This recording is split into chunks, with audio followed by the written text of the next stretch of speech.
What's happening, people? Welcome to the United Stand and welcome to the road trip, man. The road trip. I have to start, I'm not getting much luck. We're not getting much luck right now. Just as was about to set off, flipping get a nail in the tyre. And I thought to myself, let me try and pump it up and just get up there. And it was just in red. The car was just saying, no, you got to pump it up, mate. I rang a good friend of mine. He said, come in, I'll get it done. So I'm an hour and a half behind schedule. But saying that, I say I'm not getting much luck.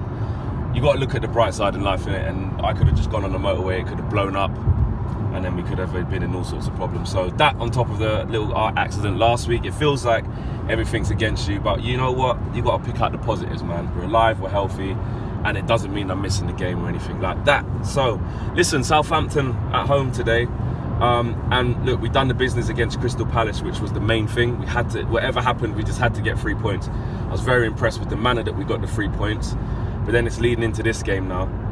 And you know what? Ollie's right. Ollie said in his press conference is that, we've dropped points at home against Liverpool and Burnley. And we need to make Man United Old Trafford the fortress. 8 straight away wins. Only managers to do that in Man United's history, I think. Which is a fantastic achievement. So Alex didn't even do that. So the away form is shit hot right now. It's actually the home form. I'm not going to say it's a concern because it's only been 2 games, but definitely dropping the 2 points against Burnley. And the Liverpool game ended up being a good point considering what happened. So today's one of them ones where we can't afford any slip-ups. Similar to how the Burnley game was. A lot of us looked at that game and predicted 3-0s, 4-0s, 4-1s and all that. But you get banana skins, man. You can get complacent, you can get fatigue, you can get an unlucky day at the office, and we can't afford one of them today. We can't afford one of them. After dropping points against Liverpool, it was very important to bounce back from that at Palace, and we did that, especially with the amount of players that were out. I was very impressed with that, and it's going to be similar today. I think Ollie's saying that, Martial, probably a bit too early for him. Lingard's not going to be ready. Rashford will be fit, which would be good. Lukaku will be confident after his 2 goals in the week.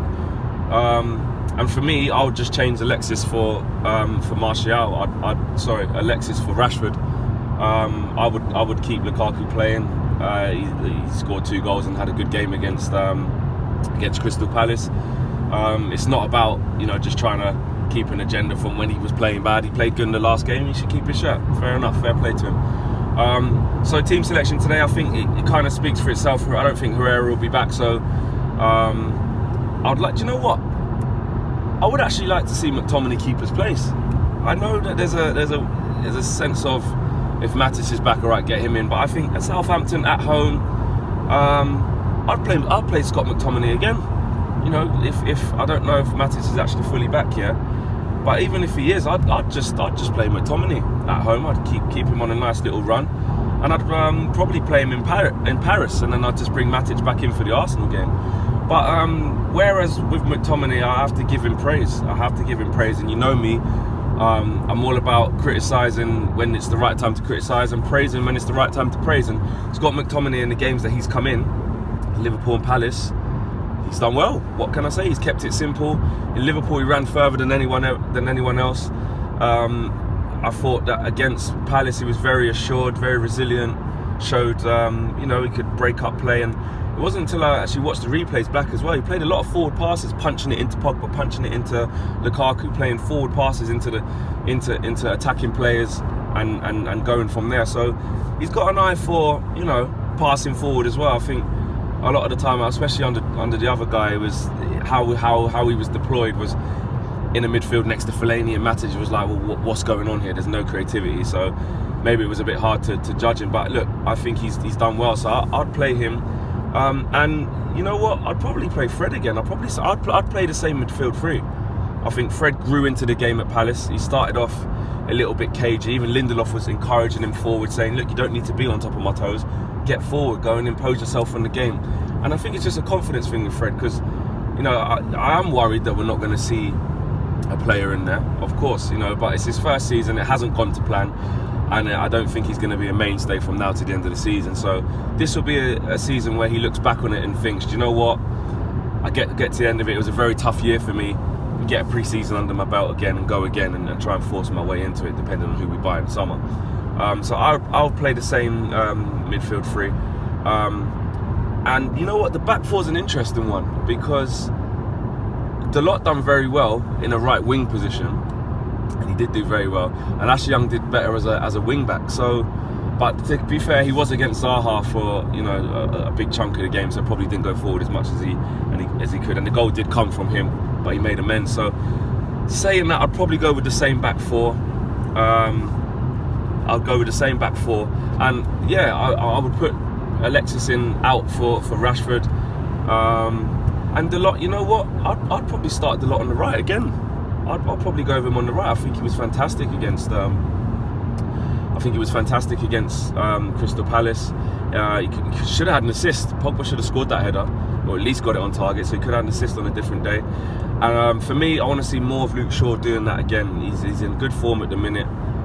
He's confident, and even Ollie said, see, a lot of people.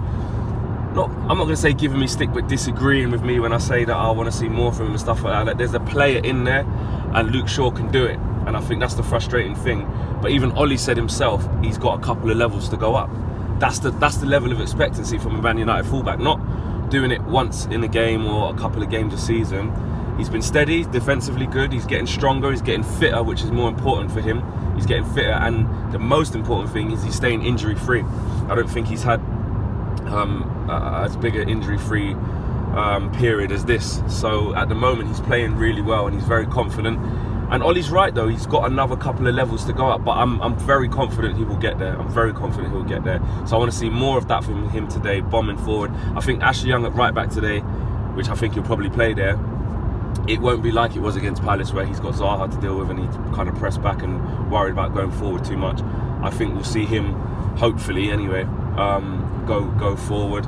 The news was confirmed, I have to say, in talk about right backs, that the club obviously haven't extended Valencia's contract, which is, to me, is the right thing. That's been coming for me for the last couple of years. Look, when he was playing week in, week out, I think a lot of us could see his flaws and could see, it's like all good things come to an end. You can see when the player's declining. You can see when they're not offering what they used to offer. Listen, he's been a fantastic servant to the club, and a few seasons ago, he was one of the best right backs in the league. About 3-4 years ago. I think it's only the last couple of years where the decline has been ever present, and he's struggled to do anything. He can't go past players, he can't cross. A little bit easier to get at. But listen, he's had a fantastic career at Man United and won plenty of things. He's been here. He's our longest serving player currently at the club. He's put up a little Instagram message to say thanks for letting me stay here for 10 years. So. He's kudos to Valencia. He's a great servant, but as a club, we're making the right choice. We made the right choice on Fellaini. We're making the right choice in letting Valencia go in the summer, because these things that come to an end, we need better in that position. That's what it is. So yeah, predictions. Let's go predictions, man. I'm gonna predict 3-1 Manchester United. I think we're very confident right now, obviously for obvious reasons. And I think we're just going to keep setting pace, and then that leads us into the Paris game. And with that Paris game, I'll talk a bit more about it in previews and stuff. But as long as we don't go out there and get destroyed, because I do think we'll lose, maybe like 2-1 or something like that, maybe another 2-0. But as long as we don't get destroyed and embarrassed, then I think we'll still be in good stead for the Arsenal game. So today is all about the 3 points. With Arsenal and Tottenham about to play in about an hour's time, it's all about that. We have to win our game today. And then there's tougher games for Tottenham to come. They've got to go to City, they've got to go to Liverpool. It's all to play for. We've got to go to Arsenal. So yeah, I don't know about you guys, but I actually hope Arsenal beat Spurs, because I think if we drag Spurs into this scrap for 3rd and 4th, I think it opens it up and puts them in serious trouble, because I think we'll be 2 points off of them if Arsenal beat them. So it drags it all into it, and then we can hopefully go and beat Arsenal, which is going to be a big ask, because they are confident now, especially if they do beat Spurs. They'll be even more confident. But it's all if, buts and maybes, man. We'll see what happens when we get to that stage, because as quickly as form comes, it goes, and you lose games and you draw games. So we'll see where we're at by then. But it's very important to win today regardless, because obviously those two are playing each other, so someone's dropping points. So we've got to keep pace, and there's a home game against Southampton as well, man. So we shouldn't be slipping up against these kind of teams, especially if we're in the hunt for anything, whether it's 4th or the title or anything. We should be beating them at home regardless. So drop your predictions in the boxes below, guys. Let me know what you guys think, and I'll see you after the fan comes.